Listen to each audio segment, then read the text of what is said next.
World map is changing और ये पहली बार नहीं हो रहा है, क्योंकि सीमाओं की भी अपनी सीमा होती है। Boundary lines have their own timeline, यानी एक समय के बाद वो भी बदलती हैं। आप में से कुछ लोग सोचेंगे कि नहीं, आजकल ऐसा कहां होता है। आप कितने आजकल की बात कर रहे हैं, कितने समय की बात कर रहे हैं और कौन से रेफरेंस पॉइंट आप ले रहे हैं, ये मैटर करता है। अगर आपने पिछले 30 सालों को भी पढ़ा हो, सोचा हो, तो हमारे आसपास भी कितनी सीमाएं बदली हैं। उस जैसे 1970s की बात कर लीजिए, हम 1990 से थोड़ा और पीछे चले जाते हैं और 30 साल, तो आपने बांग्लादेश का क्रिएशन देखा। तो यानी कि conquests and divisions of nations have been part and parcel of geopolitics game। तो ये शुरुआत से इस गेम का पार्ट रहा है। वर्ल्ड वॉर 2 के बाद नए नेशंस क्रिएट होने लगे। ऐसा लगा कि ट्रूली इंटरनेशनल पॉलिटिक्स इंटरनेशनल तो अब हुई है। आप कहेंगे ऐसा क्यों कहा? क्योंकि वर्ल्ड वॉर 2 से पहले एशिया, अफ्रीका, लैटिन अमेरिका के कितने देश तो कुछ बड़ी ताकतों के गुलाम थे, और स्पेशली 1648 से 1919 के बीच में तो यूरोप के कुछ देश वहां पर बैठकर अपनी जो जियोपॉलिटिक्स करते थे, उसका इंपैक्ट ही दुनिया में अलग अलग जगह होता था। जैसे कि एंग्लो फ्रेंच वॉर के बारे में आप पढ़ते हैं। कहने का मतलब यह है कि दुश्मनी ब्रिटेन और फ्रांस के बीच में है, लेकिन वॉर कहां लड़ा जाएगा? जहां पर इनकी कॉलोनीज हैं। तो यानी कि जो कॉलोनीज होती थी, उनकी इंडिपेंडेंट वॉइसेस क्या होती थी? उस समय पर नहीं होती थी। फिर उसके बाद समय बदला। वर्ल्ड वॉर 2 के बाद डीकॉलोनाइजेशन की एक वेव चली। नए नए देश अब बनने लग गए। तो अब कहा कि देखो, अब कितने सारे देश बने हैं, और नेशंस के बीच की पॉलिटिक्स को ही तो हम इंटरनेशनल पॉलिटिक्स कहेंगे। तो वर्ल्ड वॉर 2 के बाद अब वर्ल्ड मैप भी चेंज हुआ, क्योंकि नए नए देश बने। लेकिन पिछले 2 से 3 साल में फिर वर्ल्ड मैप चेंज हुआ है। कहीं तो प्रोबेबल डिमांड्स थी कि बनने वाला है तो बन रहे हैं, और कहीं ऐसी भी डिमांड्स हैं जो अभी भी चल रही हैं। हम दोनों के बारे में इस वीडियो में बात करने वाले हैं। रिसेंटली सीरिया में आपने जो डेवलपमेंट्स देखे, उसका जिक्र भी आएगा। यूक्रेन रशिया वॉर, उसके बाद कैसे ये मैप चेंज हो रहा है, उसका जिक्र आएगा। यूपीएससी के पर्सपेक्टिव से जो लोकेशंस हैं वो बहुत ज्यादा इंपॉर्टेंट है, मैं हाईलाइट करूंगा, ध्यान रखिएगा, क्वेश्चन बनेगा। लास्ट में एक मेंस और एसए टाइप एक क्वेश्चन आपको मिलेगा। लेकिन by the end of this video आपको पता लग जाएगा कि इसके अलावा सोमालीलैंड का क्या इशू है भाई। वहां पर एक नया देश बनने का मतलब समझ रहे हैं कि जो जियोपॉलिटिक्स का हॉटस्पॉट है वो मिडिल ईस्ट को ही ना समझिए। इसके अलावा अगर ये हॉर्न ऑफ अफ्रीका पर मेजर वॉर हो जाए तो ग्लोबल इकोनॉमी पर नेगेटिव इंपैक्ट पड़ेगा कि नहीं पड़ेगा? पड़ेगा, राइट। ये कोकीलैंड का क्या इशू है, ये सारी चीजें आपको समझ में आने वाली हैं। ये नगोर्नो करबाख रीजन और कैसे धर्म से बड़ा राष्ट्रहित बन जाता है। जबरदस्त एग्जाम्पल आपको समझने को मिलेगा when you are going to understand the geopolitical equation between Azerbaijan and Iran. हर एक चीज स्टेप बाय स्टेप मैं मानकर चल रहा हूं। आपको कुछ नहीं आता, टेंशन वाली बात नहीं है, बस समझते हैं एक एक स्टेप से। चलिए, अभी रशिया यूक्रेन में क्या हो रहा है, बेसिक फैक्ट हम सबको पता है कि 2022 में ही फरवरी में ये इन्वेजन स्टार्ट हुआ था। लग रहा था कि भाई क्रीमिया को एनेक्स करके वर्ल्ड मैप चेंज हो चुका था, यानी कि क्रीमिया रशिया का पार्ट बन गया था। भले ही कुछ वेस्टर्न नेशंस उसको रिजेक्ट करते हों, लेकिन मैप तो चेंज हुआ है, क्योंकि क्रीमिया रशिया के अधीन है। कहा जाने लगा कि शायद ऐसा ही यूक्रेन के साथ भी होगा। तो वॉर कुछ इस तरीके से चला। सबसे पहले ये जो रीजन आपको दिख रहा है, दो states Luhansk and Donetsk, in states में ऑलरेडी रशियन फाइटर्स अपने आप को एक इन्फ्लुएंशियल पोजीशन में रखते थे। इसका मतलब यह है कि था यूक्रेन का पार्ट, लेकिन डी फैक्टो रूलिंग में ये Russian fighters backed by Russia obviously they were gaining ground. और उसके बाद जब रशिया ने कहा कि देखो, नेटो का पार्ट मत बनना, यूरोपियन यूनियन का पार्ट मत बनना, क्योंकि अगर नेटो की फोर्सेस यहां तक आ गई, क्योंकि यूक्रेन अगर नेटो का पार्ट बन गया तो भाई वो आर्टिकल 5 अपना यूज कर सकते हैं नेटो के चार्टर का, जो नेटो का कॉन्स्टिट्यूशन है अपना, नॉर्थ अटलांटिक ट्रीटी ऑर्गेनाइजेशन। तो उसका तो मतलब ये होगा कि रशिया के लिए एक बड़ी इनसिक्योरिटी आपने क्रिएट कर दी। क्यों ही ऐसी इनसिक्योरिटी क्रिएट कर रहे हैं आप? क्योंकि ईस्टर्न फ्रंट जो है रशिया का, ये ईस्टर्न फ्रंट हुआ ना, यहीं पर आपका मॉस्को है, यहीं पर सेंट पीटर्सबर्ग है। मेजर जो ऑयल का बिजनेस है, एनर्जी सप्लाई का बिजनेस है, मैन्युफैक्चरिंग है, वो यही है। और उसके अलावा जो सेंट्रल रशिया जिसको आप कहते हैं, वहां पर एक मेजर पार्ट आप साइबेरिया देखते हैं। मतलब कि वहां से कुछ ज्यादा कर नहीं पाता रशिया, राइट, फ्रोजन जोन मान लीजिए। उसके अलावा आप फार ईस्ट में देखते हैं, उस पर रशिया अब फोकस कर रहा है। तो यानी कि जो रशिया को रशिया की ताकत देता है उस रीजन के करीब अगर आप नेटो फोर्सेस के लाएंगे तो भाई रशिया के लिए इनसिक्योरिटी है। खैर उसके बाद रशिया ने इनकर्शन किया और रशिया ने कहा कीव को तो हम हथियार लेंगे। ये तो वॉर भी नहीं कह रहे थे उसको, कह रहे थे तो स्पेशल ऑपरेशन है, हम डीनेजिफिकेशन कर रहे हैं। कई लोगों ने कहा ये टर्म आप क्यों यूज कर रहे हैं, बट रशिया अपने इंटरेस्ट में इसको ऐसे इंटरप्रेट कर रहा था कि what is going on in Ukraine from Kyiv is not in favour of Russia. खैर लेकिन पहले नदन साइड के से भी ये कीव पर अपना इन्फ्लुएंस जमाने वाले थे, लेकिन जो सपोर्ट उनको यूरोप से मिला, यूएसए से मिला, फिर रशिया को समझ में आ गया कि नॉर्थ पर फोकस ना करके जो आपका स्ट्रॉन्ग पॉइंट है यानी कि ईस्ट और साउथ ईस्ट, इन रीजन पर फोकस करा जाए। तो फाइनली इन्होंने इन रीजन पर फोकस किया। यूपीएससी आपसे कुछ लोकेशन से क्वेश्चन पूछ सकती है, जैसे Kharkiv is in south of Kherson. बताइए स्टेटमेंट ट्रू होगी कि फॉल्स होगी। ध्यान रखिएगा फॉल्स हो जाएगी। क्यों? खार्किव ऊपर है, ये रहा खार्किव और ये रहा खैरसन। तो कहने का मतलब है Luhansk region, Donetsk region, Zaporizhzhia region, Kherson region. तो इसको फिर रशिया ने अपना स्ट्रॉन्ग होल्ड बना लिया। अभी फिलहाल की जो जंग चल रही है वो इस जगह चल रही है, पोक्रोस्क वाला रीजन, और अभी मैं आगे भी दिखाऊंगा आपको कर्स्क रीजन, क्योंकि अगस्त में यूक्रेन की फोर्सेस रशिया के अंदर आ गई थी।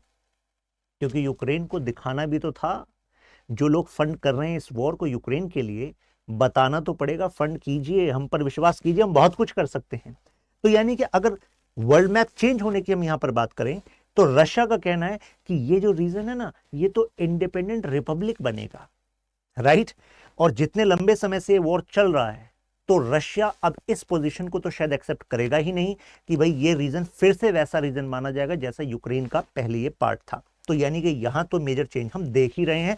इस रीजन का क्या होगा वो तो समय बताएगा, राइट। जब से नॉर्थ कोरिया इस वॉर में आया, अब नॉर्थ कोरिया यूक्रेन में नहीं है, लेकिन नॉर्थ कोरिया, ये जो आप रीजन देख रहे हैं कर्स्क रीजन, यहां पर है सुमी प्रोविंस यूक्रेन का, इसके थ्रू ही इन्होंने एंट्री ले ली थी करीब 30 किलोमीटर के आसपास रशिया में, और इस वजह से रशिया को मजबूरन 2 लाख के आसपास अपने लोगों को यहां से डिस्प्लेस करना पड़ा था। तो फिलहाल नॉर्थ कोरियन फोर्सेस इस रीजन में मौजूद हैं to actually build a strong wall of defence against Ukrainian forces. और उसके बाद बाइडेन साहब ने जाते जाते यूक्रेन को तोहफा दे दिया कि ठीक है, 300 किलोमीटर अंदर तक मारक क्षमता रखने वाली 80 ACMS जो मिसाइल्स हैं, इनका भी आप इस्तेमाल कर सकते हैं। तो ये तो वो वाली बात हो गई कि ट्रंप वादा कर रहे थे कि इस वॉर को मैं 24 घंटे में रोक दूंगा, लेकिन आप जाते जाते कुछ ऐसा काम कर गए कि ये वॉर फर्दर एस्केलेट हो सकता है। अब आप कहेंगे वॉर एस्केलेट होने से यूएसए का फायदा क्या है? देखिए, यूरोप काफी टाइम से एक ये रिप्रेजेंटेशन दिखा रहा था कि we should actually toe our own line, यानी कि हमें यूएसए पर निर्भर नहीं होना चाहिए। लेकिन यूएसए पर आप तभी तो निर्भर रहेंगे जब आपके लिए कुछ असुरक्षा, इनसिक्योरिटी आप महसूस करेंगे, और वो इनसिक्योरिटी क्या होगी? वो रशिया के थ्रू वॉर से होगी। तो ये यहां पर लिंक बताया जा रहा है। अब इसके बाद है नगोर्नो करबाख रीजन। 2 देशों का जिक्र आता है, अजरबैजान एंड आर्मेनिया। दोनों पहले सोवियत का पार्ट थे, यूएसएसआर का पार्ट थे। आजाद हुए तो कहा देखो भाई हमारा कल्चर अलग है, एथनिसिटी अलग है, तो हम अलग अलग देश होने चाहिए। चलो भाई अलग देश बन जाओ आप। तो अजरबैजान अलग हो गया, आर्मेनिया अलग हो गया। लेकिन ये जो यहां पर आप रीजन देख रहे हैं, नगोर्नो करबाख रीजन, यहां पर मेजॉरिटी आर्मेनियन पॉपुलेशन की देखी गई। ध्यान रखिएगा, जो ये जो आर्मेनिया वाला रीजन है, यहां पर हम क्रिश्चियन पॉपुलेशन देख रहे हैं अगर हम रिलीजन वाइज बात करें, और अजरबैजान में हम शिया मुस्लिम पॉपुलेशन देख रहे हैं। नगोर्नो करबाख रीजन में अगर आर्मेनियन एथनिसिटी वाले क्रिश्चियन लोग ज्यादा रहते हैं, तो आर्मेनिया का कहना था कि ये रीजन आर्मेनिया का माना जाना चाहिए, ये आर्मेनिया है और आर्मेनिया का ही पार्ट ये माना जाना चाहिए।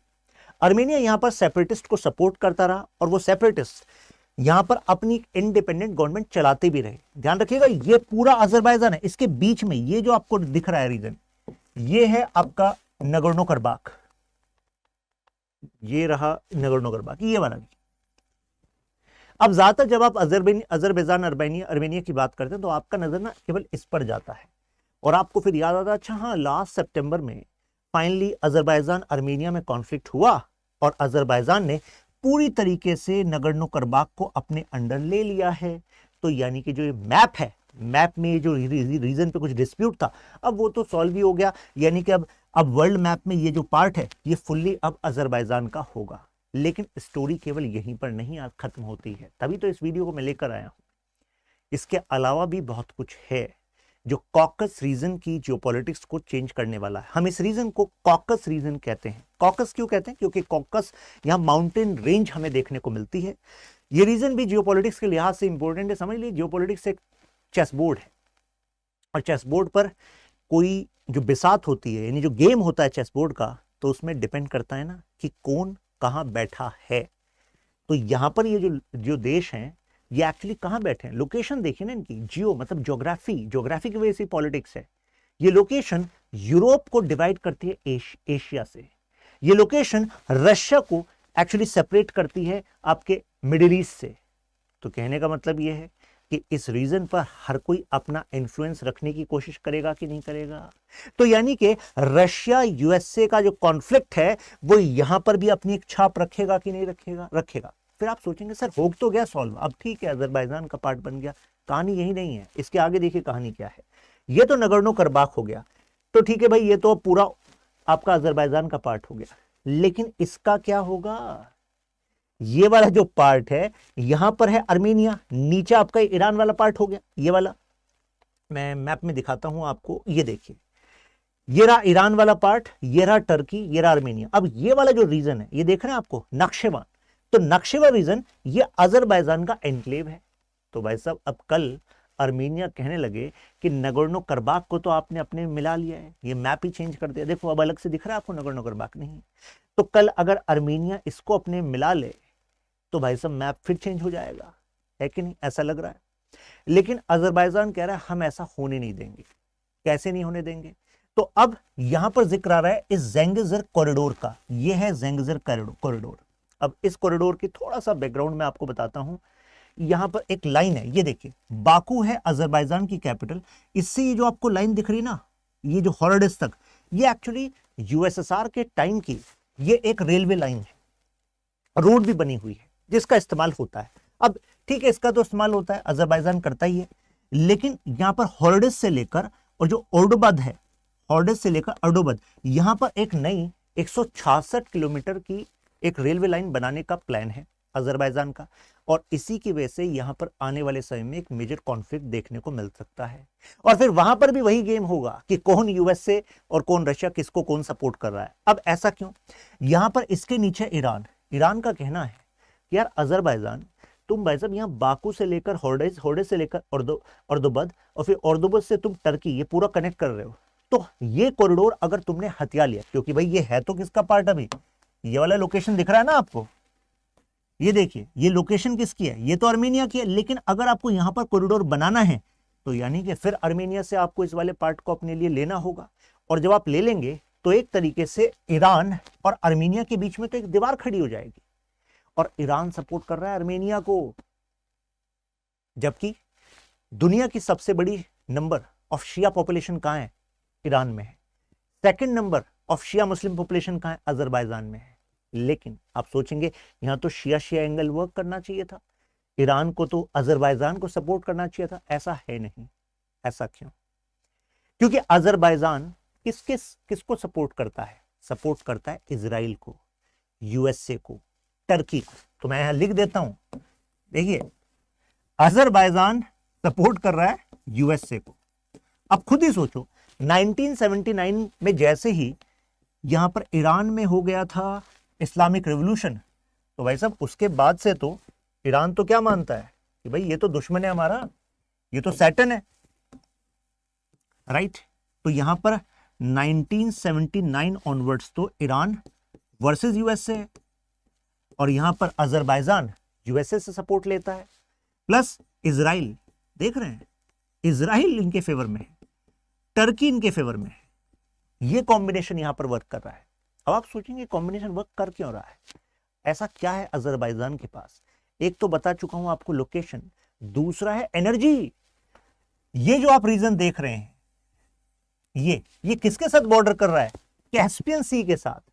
और कैस्पियन सी का ये वाला जो पार्ट है, इवन इधर वाला पार्ट, इस तरफ आपका तुर्कमेनिस्तान पड़ेगा जो सेंट्रल एशिया का पार्ट है, ये कॉकस रीजन हो गया। तो यहां पर यह है एनर्जी रिच रीजन। और जैसे ही रशिया यूक्रेन वॉर में रशिया पर लगे सैंक्शंस, तो ऐसे में यूरोप की एनर्जी नीड्स को पूरा करने का जो वादा यूएसए ने किया था, कहां, किसके बलबूते? अजरबैजान से कहा अजरबैजान तुम टेंशन ही मत लो, नगोर्नो करबाख की क्या बिसात, नगोर्नो करबाख तुम्हारा हमने कह दिया तो हो जाएगा। और रही बात एनर्जी, तो एनर्जी सप्लाई तुम्हें जारी रखनी पड़ेगी यूरोप के लिए। तो अजरबैजान ने कहा टेंशन ही नहीं, हमें तो पैसा ही मिलेगा, अच्छी बात है, हमारी डिमांड बढ़ रही है। तो यानी कि यूएसए इसको ऐसे देखता है कि भाई अपनी जियोपॉलिटिक्स के गेम में अगर यूरोपियन यूनियन को अपने साथ रखना है, यूरोप के देशों को अपने साथ रखना है, तो उन्हें बताना पड़ेगा एनर्जी सप्लाई की टेंशन मत लो, we are actually having strong alliance with Azerbaijan, वहां से एनर्जी सप्लाई चलती रहेगी। अजरबैजान को फायदा है कि अर्मेनिया, ईरान, रशिया ये खिलाफ हैं अजरबैजान के, तो यहां पर इन्हें बैकिंग किससे चाहिए, यूएसए से। तो यानी कि यहां पर अब ईरान के साथ कौन है, तो ईरान के साथ है रशिया। तो एक तरीके से रशिया, ईरान एंड अर्मेनिया, इन तीनों का ग्रुप बना हुआ है यहां पर, ये पॉलिटिक्स चल रही है। और ये अभी न्यूज में है, ज़ेंगिज़र कॉरिडोर। तो प्रीलिम्स में you can expect this question, ध्यान रखिएगा कहां पर है ये। एंगल्स केवल यहीं पर खत्म नहीं होता, टर्की इस कॉरिडोर को चाहता है। टर्की कह रहा है अजरबैजान आप बनाइए ज़ेंगिज़र कॉरिडोर, कोई टेंशन ही नहीं है। टर्की ऐसा क्यों चाहता है, क्योंकि इससे बाकू से लेकर टर्की तक का एक ट्रेड रूट स्ट्रांग हो जाएगा कि नहीं हो जाएगा, बिल्कुल हो जाएगा। ये देखिए बाकू से लेकर ये नया रेल रूट हो गया, और इसके थ्रू नक्शेवन के थ्रू आप सीधे, ये कार्स रीजन है टर्की का, यहां पर आप कनेक्ट कर सकते हैं। तो अजरबैजान के लिए आसान हो जाएगा कि इस एनक्लेव को हम एक्सेस कर पाएंगे। तो ऐसे में फ्यूचर में अर्मेनिया अगर कोशिश करेगा इसको कब्जाने की, तो कब्जा नहीं पाएगा, यहां पर इनका एक स्ट्रांग होल्ड बना रहेगा, प्लस अपना ट्रेड चलता रहेगा। ईरान इस कॉरिडोर को चाहता नहीं है, क्यों नहीं चाहता, क्योंकि भाई ये तो तुम अर्मेनिया के खिलाफ सामने हमारा बॉर्डर खड़ा कर दोगे। क्योंकि ईरान की देखिए कौन सी टेरिटरी अर्मेनिया के साथ कनेक्ट कर रही है, केवल ये वाली टेरिटरी, क्योंकि यहां से फिर क्या हो जाता है, टर्की स्टार्ट हो जाता है। तो इस लोकेशन का मसला यहां पर फंसा हुआ है। चाइना कह रहा है अजरबैजान करिए, हम आपके साथ हैं। अब आप कहेंगे भाई चाइना का क्या काम इसमें, BRI, belt and road initiative, इसके तहत कजाकिस्तान सेंट्रल एशिया से जॉर्जिया से होते हुए, मैं मैप के थ्रू बताता हूं, ये रहा देखिए कजाकिस्तान, जॉर्जिया के थ्रू होते हुए फिर यहां से वो यूरोप में कनेक्ट कर रहा है अपने बेल्ट एंड रोड इनिशिएटिव के अंडर। लेकिन अगर उसको इस रूट को वायबल बनाना है तो उसको इस एरिया में एक सेकंड रूट भी चाहिए। सेकंड रूट क्यों चाहिए, क्योंकि अगर कोई इतना ज़्यादा इंपॉर्टेंट है जियोपॉलिटिक्स के लिहाज से, तो फ्यूचर में अगर कॉन्फ्लिक्ट हुआ तो can you rely on just one route, नहीं, आपको अदर रूट भी तैयार रखना पड़ेगा। और चाइना को लगता है कि जो नया रूट है वो अजरबैजान और ज़ेंगिज़र कॉरिडोर, नाक्शेवन प्रोविंस से होता हुआ टर्की, और टर्की के through Europe, and then finally ये रूट कंप्लीट हो जाएगा चाइना के लिए। तो चाइना इसके फेवर में है। तो चाइना किसको सपोर्ट करेगा, अजरबैजान को सपोर्ट करेगा। इंटरेस्टिंग एंगल है यहां पर। तो ये बात तो आपको समझ में आ गई। अब इसके बाद changes after this Asad regime, 61 साल का इतिहास, यानी कि अभी बशर अल असद, उससे पहले हाफिज अल असद, बाथ पार्टी का 61 साल का इतिहास का अंत हुआ। अभी कहा जा रहा है असद साहब तो कहीं रशिया में हो सकते हैं, लेकिन मुद्दा यह है कि इस मैप का क्या होगा, ये कैसे चेंज होगा, क्योंकि एक HTS है, दूसरी तरफ SDF है, और कुछ ये जो रीजन है, या क्योंकि मेजर जो पॉपुलेशन इनकी वो तो इस रीजन में है, यहां तो ये डेजर्ट रीजन है, यही वो रीजन है इसका, ये वाला पार्ट जहां पर यूएस ने अपने आउटपोस्ट बनाए हुए थे, अपने रेबल ग्रुप्स को सपोर्ट किया था। इसके ऊपर वाला यही वो पार्ट है जहां पर आईसिस स्ट्रांग हुई थी। फिर यूएस को लगा कि नहीं, हमने ज्यादा लीथल वेपन्स का सपोर्ट दे दिया रेबल्स को, इसकी वजह से हमें भी खामियाजा उठाना पड़ रहा है, क्योंकि आईसिस ने कहा कि हम केवल यहीं तक थोड़ा ना फोकस करेंगे, हम तो दुनिया में इस्लामिक कैलिफेट बनाएंगे। और फिर उन्होंने अपने जो ऑफशूट्स हैं वो दुनिया भर में बनाने स्टार्ट कर दिए, recruitment US, Europe, Asia, south Asia, हर जगह स्टार्ट कर दिए। तो उसके बाद फिर यूएसए ने अपनी स्ट्रेटजी को चेंज किया। यूएसए ने कहा कि ठीक है, हम सेलेक्टिव जो रेबल ग्रुप्स हैं उनको सपोर्ट करेंगे और इस डायनेमिक्स को बाहर से फिलहाल देखेंगे। यहां पर ये वाला जो रीजन है, ये टर्की बैक्ड रेबल ग्रुप्स हैं। अब आप सोचेंगे भाई टर्की इस गेम में क्यों है, क्योंकि टर्की को लगता है कि इनका जो सदर्न जोन है, यहां पर कुर्दिश पॉपुलेशन अपनी कुर्दिस्तान की मांग करती आई है। तो कहीं ऐसा ना हो कि इस रीजन में, क्योंकि ये जो रीजन आप देख रहे हैं दर अल जोर, यहां पर ऑलरेडी कुर्दिश फोर्सेस ने स्ट्रांग होल्ड बना रखा है। मतलब जब से सिविल वॉर स्टार्ट हुआ है, भले सीरिया पर आप कहते थे कि बशर अल असद की सरकार है, तो पूरी जगह पर बशर अल असद की सरकार थी ही नहीं, राइट, क्योंकि ये वाला जो रीजन है ये कुर्दिश फोर्सेस अपने हिसाब से चला रही थी। इदलिब प्रोविंस जो ये वाला रीजन है, यहाँ पर HTS थी, यहाँ पर ये अदर रेबल ग्रुप्स थे, और यहाँ पर टर्की बैक्ड रेबल ग्रुप्स थे। तो ये कॉम्बिनेशन से चल रहा था सीरिया। अब यहाँ पर जो जिसको हम गवर्नमेंट कह रहे थे, जो गवर्नमेंट चल पा रही थी ईरान के सपोर्ट से, जो गवर्नमेंट चल पा रही थी रशिया के सपोर्ट से, अब वो गवर्नमेंट यहाँ पर नहीं चल पा रही है। कहा जा रहा है कि रशिया का फोकस क्योंकि यूक्रेन पर ज्यादा हुआ, ईरान का फोकस भी अगेंस्ट इजराइल हुआ क्योंकि जो गाजा में चल रहा है, तो इसका फायदा एचटीएस ने उठाया और इतने छोटे समय में इतनी तेजी से आगे बढ़त बना ली कि फाइनली सीरियन गवर्नमेंट को बाहर कर दिया। इनकी जो लोकेशन है सीरियन गवर्नमेंट की, जो कैपिटल थी वो डेमेस्कस थी। अब आगे क्या होगा देखने को मिलेगा, लेकिन इस डेमेस्कस का गोलन हाइट से जो डिस्टेंस है वो मात्र 60 किलोमीटर है और गोलन हाइट्स पर कब्जा किसका है, इजराइल का है। तो इजराइल के टैंक से, इजराइल की आर्टिलरी से अगर डेमेस्कस की दूरी ही मात्र 60 किलोमीटर है, तो आपको नहीं लगता यहां पर बेंजामिन नेतन्याहू जो अब इजराइल के प्राइम मिनिस्टर हैं, उनकी जो स्ट्रेटेजी है वो भी तय करेगी कि यहां पर मैप फ्यूचर का कैसे बनेगा। अब जरा समझिए एंगल चल क्या रहा है। तो एचटीएस और जो कुर्दिश फोर्सेस हैं, हालांकि दोनों अलग अलग हैं। एचटीएस है, यहां पर दिख जाएगा आपको ये वाला जो रीजन है, अब तो पूरा इन्होंने कब्जा लिया, पहले एक रीजन में थे। तो एचटीएस जो है वो अलकायदा का एक अल नुसरा फैक्शन होता था, कहा जाता है ये उससे बनी थी। और इसका आइडिया और कुर्दिश फोर्सेस का जो आइडिया बिल्कुल अलग है। कुर्दिश फोर्सेस तो कुर्दिस्तान की मांग के लिए बनी है, और कुर्दिस्तान की मांग वो केवल सीरिया में नहीं है, वो इराक में जो कुर्दिश पॉपुलेशन है, टर्की में जो कुर्दिश पॉपुलेशन है, उन सबको मिलाकर कुर्दिस्तान की मांग करते हैं। लेकिन यहां पर फिलहाल इन्होंने एक वर्किंग रिलेशनशिप बना लिया है, ऐसी खबर आ रही है। वर्किंग रिलेशनशिप का मतलब कि भाई देखो, तुम हो सुन्नी इस्लामिस्ट और तुम्हारा ऑब्जेक्टिव है कि सुन्नी इस्लामिक आइडिया के बेसिस पर सीरिया चले।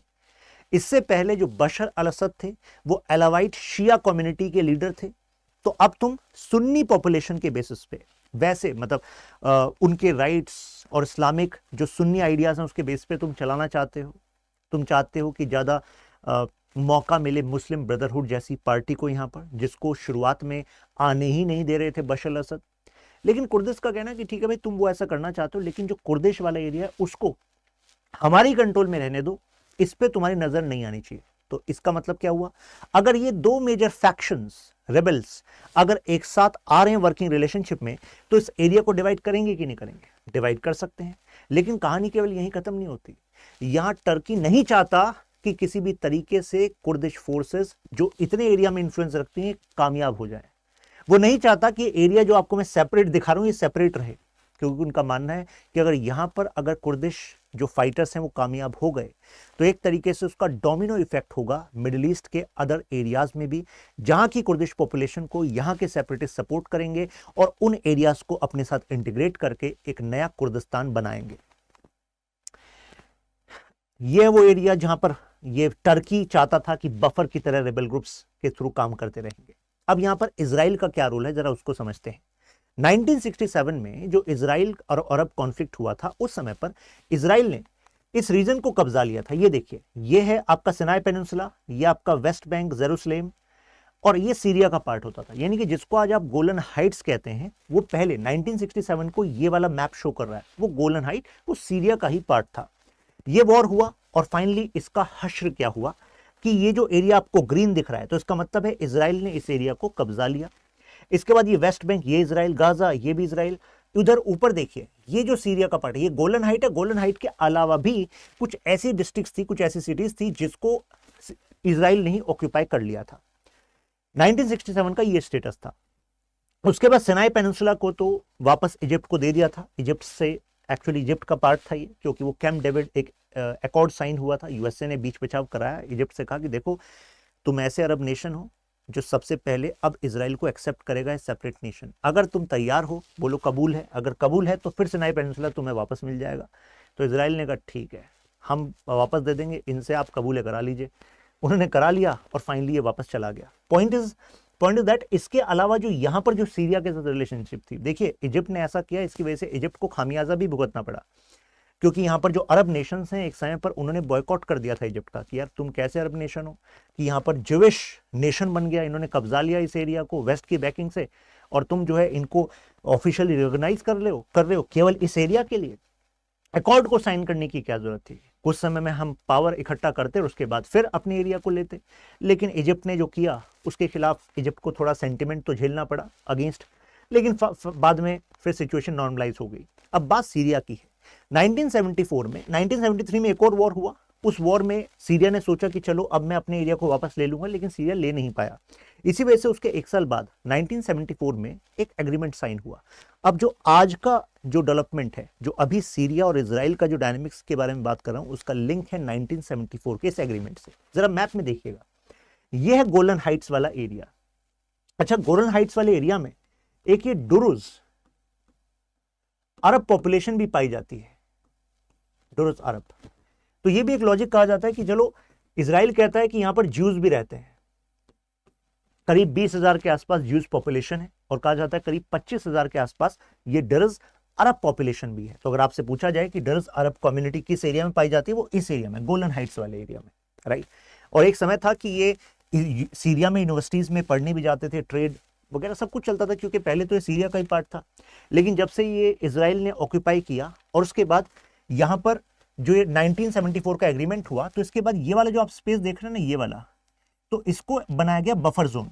बफर जोन का मतलब है कि भाई ना तो सीरिया आप इस पर अपनी मिलिट्री को लगाओगे, राइट, ना ही आप अपनी मिलिट्री को इस एरिया में लाओगे, जिससे कि इस एरिया में पीस रहेगा। और बाकी यूएन इस एरिया पर नजर रखेगा कि कोई भी इस एग्रीमेंट को ना तोड़े। ये थी बात। उसके बाद से जो डोरस अरब पॉपुलेशन थी, उसने देखा कि सीरिया वाले एरिया में फिर इंस्टेबिलिटी बढ़ गई, तो उसके बाद एक डिस्कनेक्ट देखा गया डोरस अरब पॉपुलेशन का सीरिया से। तो इससे इजराइल को भी और ज्यादा स्टेक्स मतलब स्ट्रांग हो गए, अपनी पोजीशन को सॉलिडिफाई कर पाया कि भाई देखो आपकी सभी जरूरतों को पूरा कौन करेगा, इजराइल। तो आप इजराइल के साथ ही इंटीग्रेट रहिए, क्योंकि इजराइल में केवल ज्यूस पॉपुलेशन ही नहीं रहती।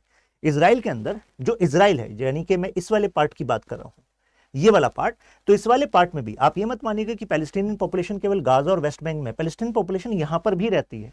तो ऐसा ही इजराइल ने सोचा कि ड्रज जो कम्युनिटी है वो यहां पर भी रहेगी। अब आप कहेंगे कि why Israel was focusing so much on this Golan height. Number 1, strategic location. Number 2, water resources, जैसे लेक टिबेरियस। भाई इजराइल को चाहिए फ्रेश वाटर का सोर्स। अब इजराइल की लोकेशन देखिए आप, इजराइल के पास ये मेडिटेरियन सी है, खारा पानी है। तो अगर आपको गोलन हाइट्स में स्ट्रेटेजिक लोकेशन भी मिल रही है, प्लस आपको फ्रेश वाटर रिसोर्स भी मिल रहा है, तो भाई मतलब गोलन हाइट्स तो मतलब स्ट्रेटेजिकली बहुत ज्यादा इंपॉर्टेंट हो गया ना, उसको क्यों छोड़ेगा इजराइल। तो that is what Israel was doing. Israel ने अभी क्या किया है कि ये जो बफर जोन बनाया गया था उस एग्रीमेंट के बेस पे, इजराइल ने उस एग्रीमेंट को कर दिया साइड और अपनी फोर्सेस को यहां पर मोबिलाइज कर दिया है। अब इंटरनेशनल कम्युनिटी वाज सेइंग कि असद का रेजिम गया तो आपने एग्रीमेंट को ही छोड़ दिया। तो नेतन्याहू का कहना भाई एग्रीमेंट सीरिया के साथ हुआ था, लेकिन सीरिया अब है कहां। अब तो डिफरेंट फैक्शंस जो हैं अपने आप को बता रहे हैं कि ये एरिया हमारा, ये एरिया हमारा। तो अगर यहां से टेररिस्ट अटैक हो गया इजराइल की तरफ तो कौन बचाने आएगा। तो इससे अच्छा है कि offence is the best defence, यानी कि पहले से अपनी पोजीशन को ऑफेंसिव रखो, आगे रखो, जिससे कि आप अपने डिफेंस को और ज्यादा स्ट्रांग कर सको। एक स्कॉलर हुए मर्शाइमर इंटरनेशनल पॉलिटिक्स के, उन्होंने इसी स्ट्रेटेजी को कहा था फॉलो करने के लिए यूएसए को, और इसी स्ट्रेटेजी को यहां पर फॉलो कर रहा है इजराइल। हालांकि इनका कहना है कि जो हमने अभी किया ना टेम्पररी है, कारण क्योंकि हमें अपने आप को सेफगार्ड करना है, ज्यादा नहीं। लेकिन according to some reports around 24 kilometre यहां सीरियन जो बॉर्डर है उसके अंदर जा चुका है इजराइल। तो मुद्दा यह है कि भाई 24 किलोमीटर तुम अंदर क्यों गए।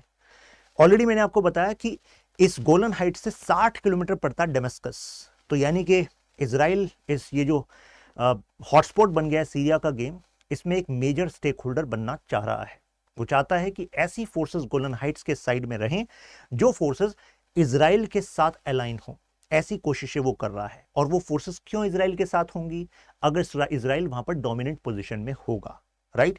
क्योंकि अगर आप मांग करोगे इतिहास के बेस पे गोलन हाइट्स हमसे वापस लेने की, तो ऑलरेडी हमने अगर आपका ज्यादा एरिया ले लिया तो आप ये कहोगे कि भाई गोलन हाइट्स तो चलो आपने एनेक्स कर ही रखा है, अपना पार्ट है, ये जो पार्ट है जो बशर अल असद की सरकार के जाने के बाद आपने कब्जा है, ये तो वापस दे दो। तो अगर आपने बिगर पीस ले लिया तो चलो इसमें से कुछ पीस देकर हम अगर आपके साथ दोस्ती बना सकते हैं, स्टेबिलिटी इस रीजन में ला सकते हैं, देन दैट्स अ फेयर वे।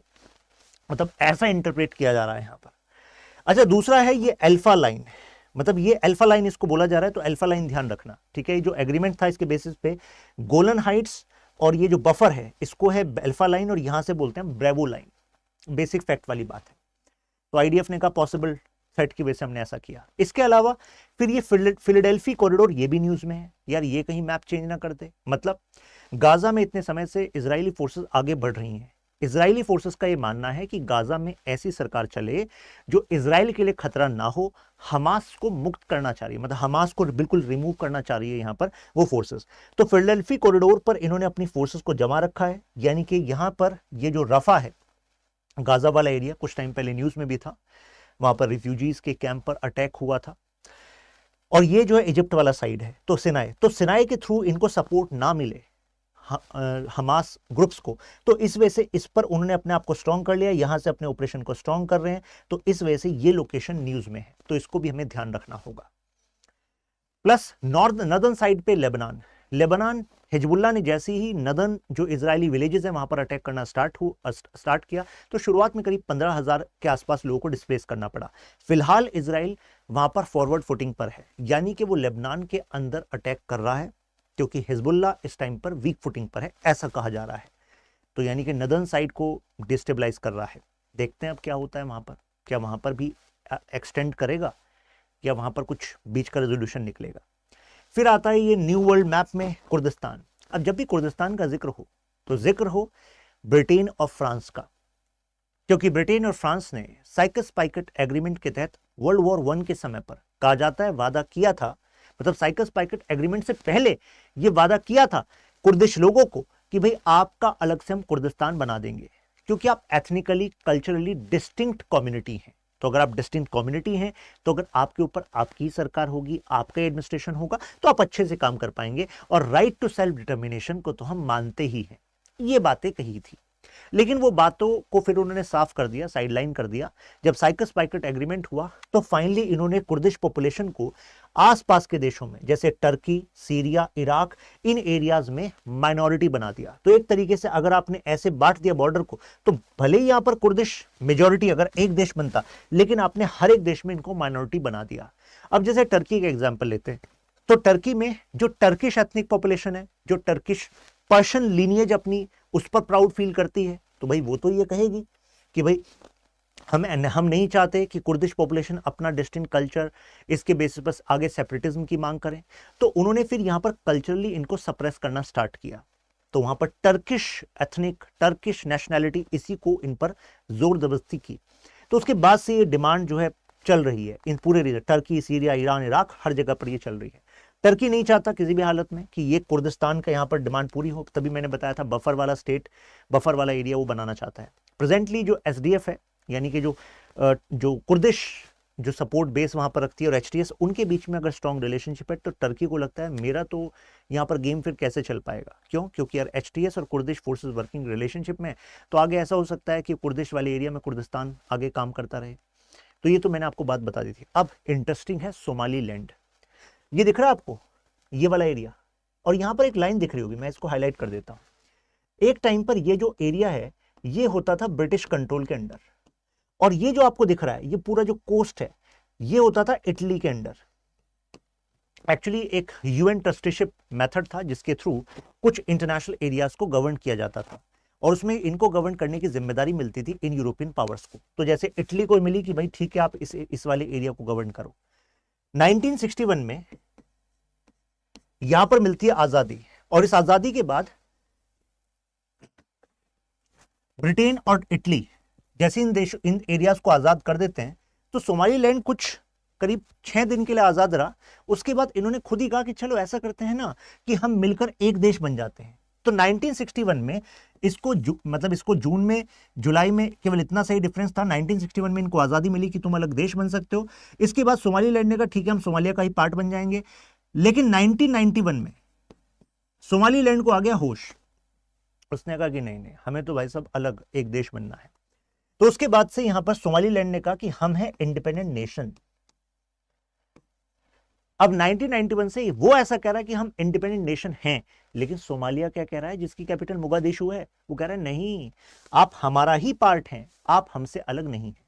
अब रिसेंटली क्या हो रहा है, ये आप देख रहे हैं इथोपिया, ये एरिट्रिया जो है ये इथोपिया से अलग हो गया था। आज तक इथोपिया इस बात के लिए पछताता है, कहता है बड़ी गलती होगी 1993 में, कारण क्योंकि ये है मेजर वो जोन, ठीक है, तो स्ट्रेटेजिकली इंपॉर्टेंट हो गया। सुएज कैनाल, ट्रेड रूट, भाई साहब स्ट्रेटेजिकली इंपॉर्टेंट है। देखो जिबूती इतना छोटा सा जगह है, लेकिन दुनिया की मेजर पावर्स ने अपने बेसिस यहां पर बना रखे हैं, तो जिबूती को पैसा मिलता है कि नहीं मिलता है? मिलता है। तो इथोपिया जो है इतना बड़ा देश, लेकिन ये अपने आप में लैंडलॉक्ड हो गया। इथोपिया की जनता और वहां की पॉलिटिक्स में एक वर्ड यूज किया जाता है कि we have become a geographical prisoner. हम तो भाई साहब ज्योग्राफी के प्रिजन में हैं। कारण यहां पर ये सोमालिया, एरिट्रिया और इजिप्ट, इन तीनों की जो तिगड़ी है ये एक्चुअली इनके खिलाफ है इथियोपिया के। कारण क्योंकि इथियोपिया को चाहिए एक्सेस, उसको बनाना नेवल बेस, उसको चाहिए access to this area, this sea. अब सोमालिया के साथ अच्छे रिलेशन नहीं है, एरिट्रिया के साथ अच्छे रिलेशन नहीं है, ऊपर इजिप्ट के साथ अच्छे रिलेशन नहीं है, वहां पर भी इनके इशू चल रहे हैं। जैसे एक फेमस डैम ये बना रहे थे, इजिप्ट ने कहा नहीं बनाओ, इथियोपिया ने कहा क्यों ना बनाए, ये तो लेगेसी है, हमारी इकोनॉमी को बड़ा ट्रांसफॉर्मेशन करेगी, तो वहां भी इनका अच्छे रिलेशन नहीं चल रहे। तो सोमालिया, एरिट्रिया और इजिप्ट, यानी कि इजिप्ट, एरिट्रिया और सोमालिया, अब ये तीनों हैं इथियोपिया के खिलाफ। अब आप खुद ही सोचिए इथियोपिया क्या करेगा। सोमालीलैंड 1991 से कह रहा है मैं अलग देश हूं, लेकिन इंटरनेशनल लेवल पे एक्सेप्टेंस ही नहीं है। यूएन इसको अलग से देश मान नहीं रहा, कोई देश इसको अलग से देश मान नहीं रहा। तो इथियोपिया ने कहा, जनवरी की बात है लास्ट ईयर की, पहले एक एमओयू साइन किया।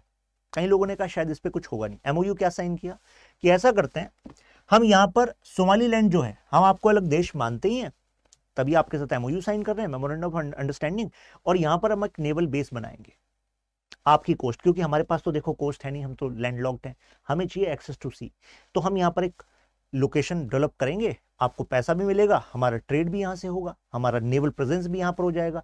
क्योंकि ये जो तीन देश हमें हमारे साथ थोड़ा नेगेटिव रिलेशनशिप चल रही है, तो अगर हम स्ट्रांग होंगे यहाँ पर नेवी में तो हम अपना इन्फ्लुएंस बढ़ा सकेंगे। तो उन्होंने कहा कि Somaliland let's have an agreement.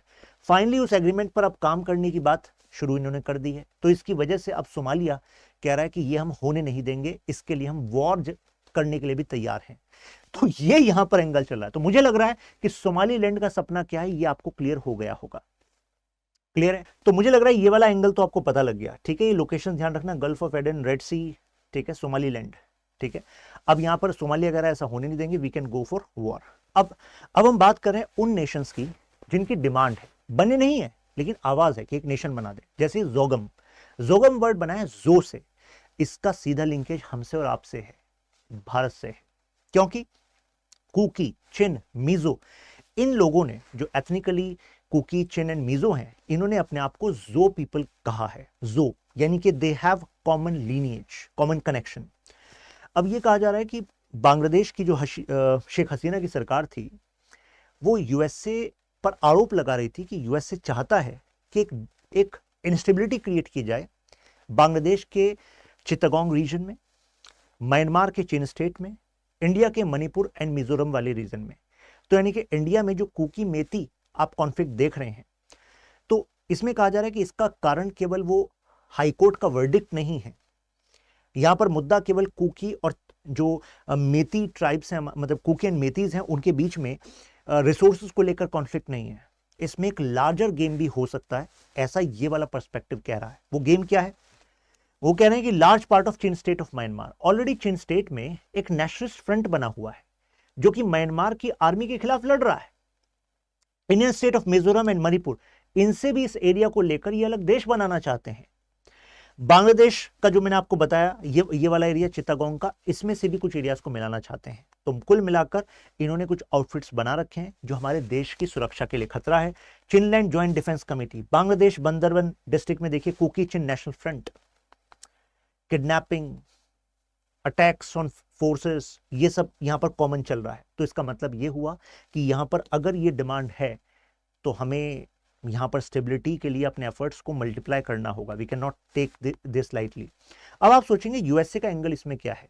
कहा जा रहा है कि देखो यूएसए बांग्लादेश और इंडिया से चाहता था कि that you should be in this axis to resist China, लेकिन बांग्लादेश यहां पर एक स्ट्रेटेजिक बैलेंस का इस्तेमाल करता है और कर रहा था। अब क्या हो रहा है? अब तो अलग ही कहानी चल रही है जब से बांग्लादेश में एक नई सरकार आई है, अंतरिम सरकार आई है।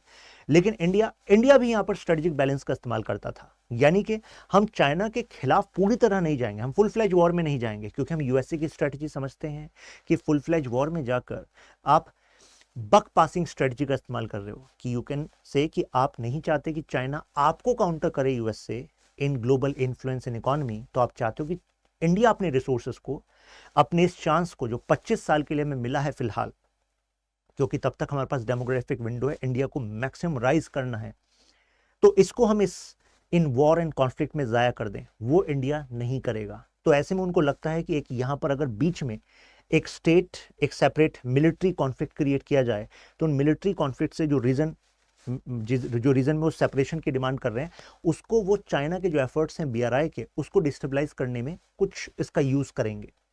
तो यूएस से फ्रस्ट्रेटेड है क्योंकि क्वाड में वो चाहता था India you should accept military alliance और military angle to Quad, but India ने कहा नहीं, this is not the time for alliance, हम अलायंस का पार्ट नहीं बनेंगे, मिलिट्री अलायंस का पार्ट नहीं बनेंगे, हम क्वाड का पार्ट है, हम रूल बेस्ड ऑर्डर के फेवर में हैं, हम चाइना के एक्सपेंशन के खिलाफ हैं।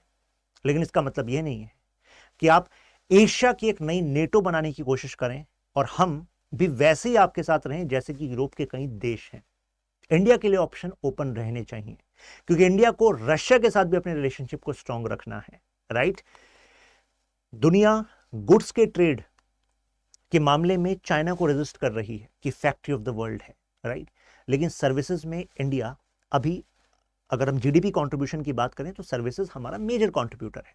तो इंडिया को पता है कि देखो कई जगह पर चाइना और India can converge and certain convergences में also help us take maximum advantage in international system from west. मतलब अगर इंडिया और चाइना के बीच में फुल फ्लेज वॉर हो ही गया, तो भाई साहब जब वॉर हो ही गया, जो चाहते थे वो कर ही दिया, तो उतनी ज्यादा जरूरत दूसरे को आपकी पड़ेगी क्या? नहीं। तो ऐसे में आपको बैलेंस बनाकर चलना पड़ता है। फिर इसके बाद ये सपना है पाश्तूनिस्तान का। ये सपना आज का नहीं है, 1947 के बाद ये काफी चर्चा में आया। लेकिन पाश्तून लोग जो एक्चुअली आपके Pakistan area, Afghanistan and some parts of Iran, यहां पर पाए जाते हैं पाश्तून एथनिसिटी के लोग, उनका मानना था 1947 में कि जो पाकिस्तान का बॉर्डर है इसको हम नहीं मानते।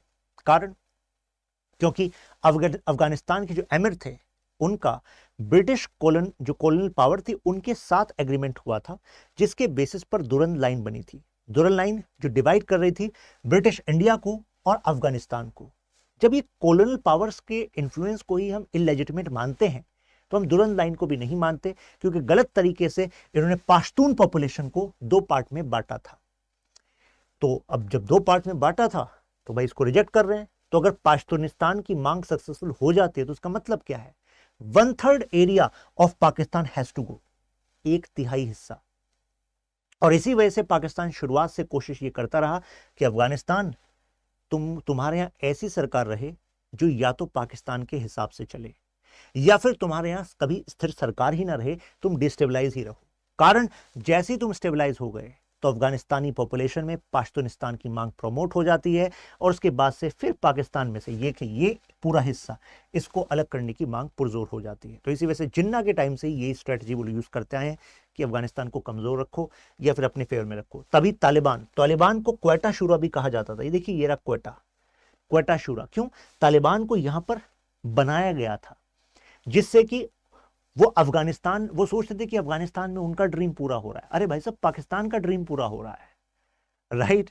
क्योंकि उसके बाद तुम पाकिस्तान के हिसाब से ही चलोगे। तो ये कुछ लीडर्स हैं, पाश्तून लीडर्स लाइक बच्चा खान फकीर ऑफ ईपी, जो शुरुआत से वो इंडिपेंडेंट पाश्तून स्टेट की मांग कर रहे थे।